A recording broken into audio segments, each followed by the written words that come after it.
Bem, irmãos e irmãs, aqui na carta aos Coríntios, é o primeiro capítulo, os primeiros versículos, uma introdução de São Paulo já ao povo de Corinto, de uma forma muito interessante. Do apóstolo Jesus Cristo, por vontade de Deus, à igreja de Deus em Corinto, e a todos os santos que se encontram em toda a Acaia. Aqui é inspirado pelo Espírito Santo, porque, na verdade, escrever aos que não são santos, no sentido de buscar, é jogar pérola aos porcos. Hoje é muito interessante, porque a sociedade que nós estamos vivendo, mesmo eu, que sou um cara que luto pela verdade e gosto, mas inúmeras vezes em situações de discussão, a situação é tão dramática, o nível de afastamento de Deus e ignorância é tão grande, que é melhor não entrar em discussões vãs. Claro que é uma linha tênue, né? Entre você ser omisso e você realmente ser prudente. Mas hoje, o nível de ignorância é muito alto. As ideologias cegaram. Então, quando Paulo escreve aos santos, ele sabe que quem vai absorver o que ele está escrevendo são as pessoas que estão com o coração aberto e com um mínimo de estrutura mental para receber a fé, né?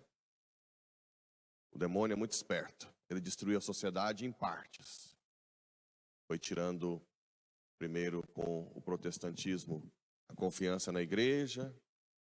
Depois, com a Revolução Francesa e o racionalismo, tirou a confiança na fé.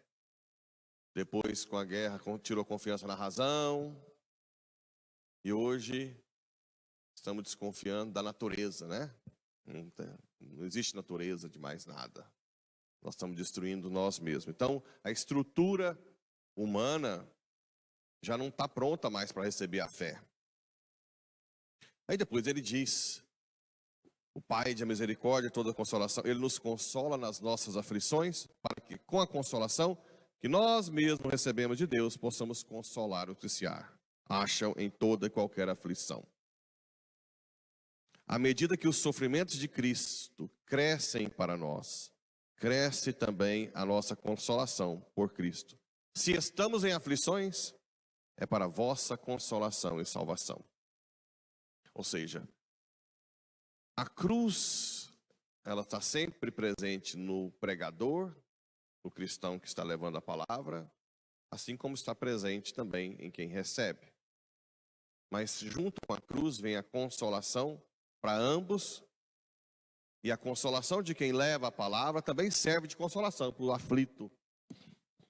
Isso faz parte da comunhão dos santos. É um mistério, né? Quanto mais nós nos abrimos à cruz, mais o Espírito Santo nos dá essa consolação.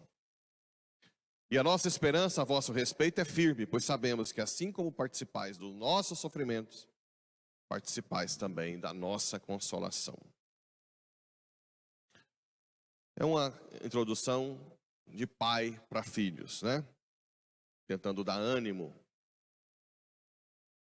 São Paulo não é um pregador que ilude. Ele está sempre abrindo o jogo, colocando as cartas na mesa. Seguir Jesus gera aflições. Depois agora, com as bem-aventuranças que estão aqui, a gente vai entender mais ainda, né? Bem-aventurados os pobres em espíritos, porque deles é o reino dos céus. Porque pobres em espírito são as pessoas, não é no sentido pejorativo que a gente usa, né?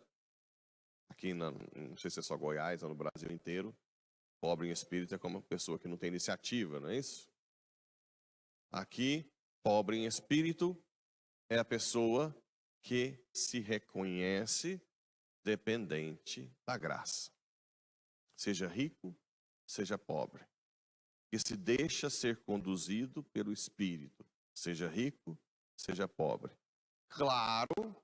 Claro que o rico tem muita dificuldade de deixar-se ser conduzido. Porque, querendo ou não, o dinheiro dá uma falsa segurança e ele muitas vezes acaba não dando espaço para o Espírito Santo.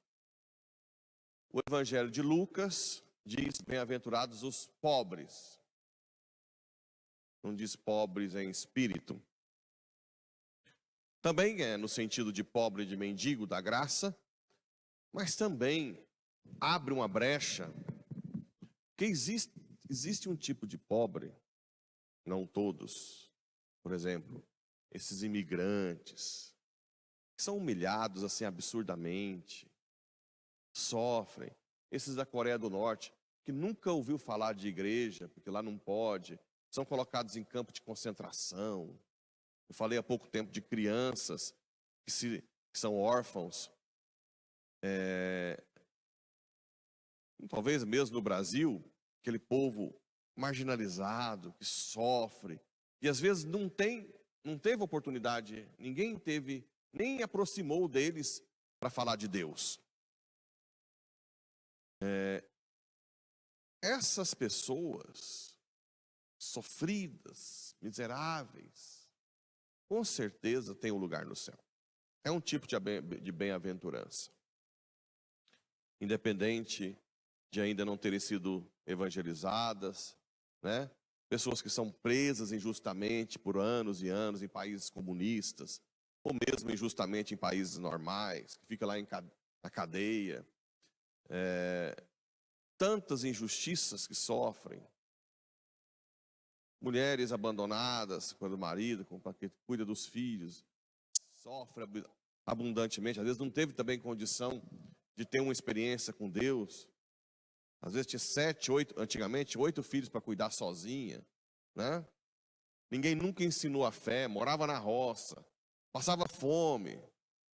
Claro que essas pessoas já têm um lugar cativo no céu. Por isso que Lucas dá uma abertura também a essas pessoas. Não é essa pobreza. Eu sei que tem muitos pobres orgulhosos, né? Mas eu estou falando aqueles mesmos, sofredores, miseráveis mesmo, que sofrem, que vivem a cruz contínua, né? Por isso que não se deve contrapor Mateus e Lucas. Se deve somar.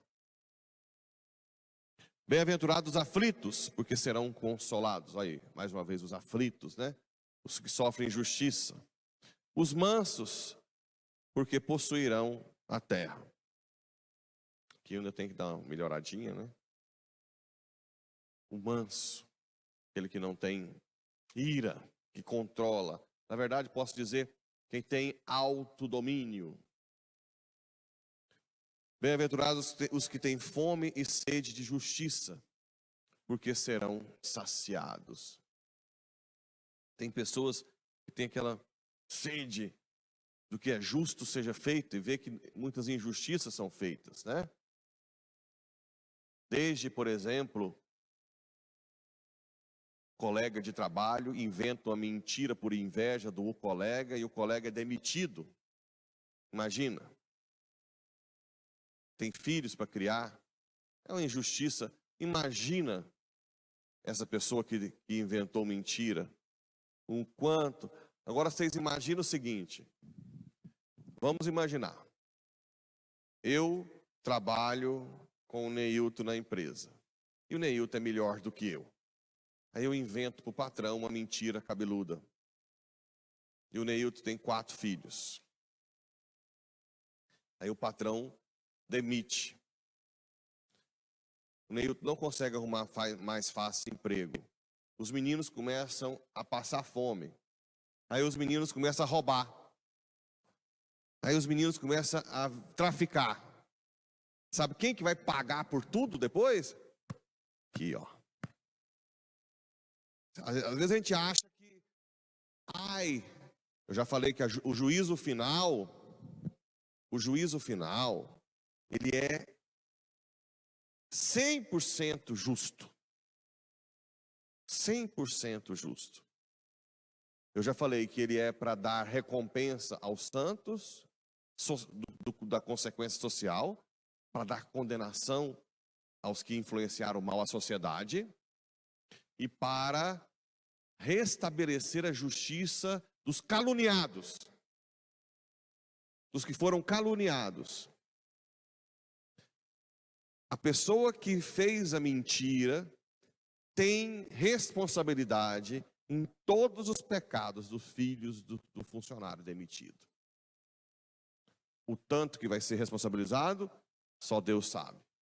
Mas do tráfico, do roubo. Às vezes a gente pensa que as coisas são muito simples, né? Deixo a inveja aflorar. Uso a língua do demônio. Prejudico o outro. E sabe-se lá Deus as consequências desse prejuízo que a pessoa vai sofrer. Mas não pensem vocês que no juízo final tudo vai ser colocado a pratos limpos. Bem-aventurados os misericordiosos, porque alcançarão misericórdia. Nós temos que aprender a ter misericórdia, né? Sempre. Padre vive na escolinha, né? Porque todo mundo que calunia padre, chega às notícias, fulano falou isso. Aí depois o fulano vem procurar o padre ajuda. É comum, né? Então eu tenho que, o tempo inteiro, engolir o orgulho. Isso é muito semelhante a... Bem, essa história já passaram por vários santos, mas a que eu ouvi que seja mais forte é com a irmã Dulce, né? A irmã Dulce foi pedir comida, estendeu a mão, cuspiram na mão dela. E ela disse, isso é para mim, dá-me agora para meus pobres, né? Então, a calúnia é para mim. E quando a pessoa vem, ela quer Deus, né? Aí eu tenho que sair de cena para... Então, a misericórdia tem que ser treinada, na verdade. Claro que tem hora que dá vontade de matar, destroncar, né? Aí você vai lá diante de Deus, Senhor, eu quero destroncar fulano, me ajuda, me dá a graça. Aí Deus vai te dando a graça se você pede. Agora, se você não pede, não luta, vai ficar sempre aquele ranço, né? Você nunca vai crescer. Bem-aventurados os puros de coração, porque verão a Deus. Aqui é uma bem-aventurança que obriga a ter o purgatório. Bem-aventurados os que promovem a paz, porque serão chamados filhos de Deus. E os que são perseguidos por causa da justiça, porque deles é o reino dos céus. Bem-aventurados sois vós, quando vos injuriarem, e perseguirem, e mentindo, disserem todo tipo de mal contra vós por causa de mim. Olha só. Bem-aventurados quem é perseguido e injuriado. Alegrai-vos e exultai, porque será grande a vossa recompensa nos céus. Do mesmo modo que perseguir. Então, ser perseguido e injuriado também é desde que seja porque você está servindo a Deus, né? Também é uma bem-aventurança.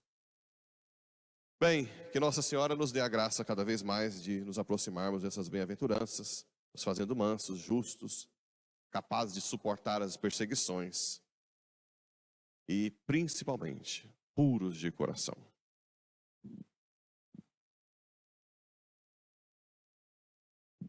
Ofertório.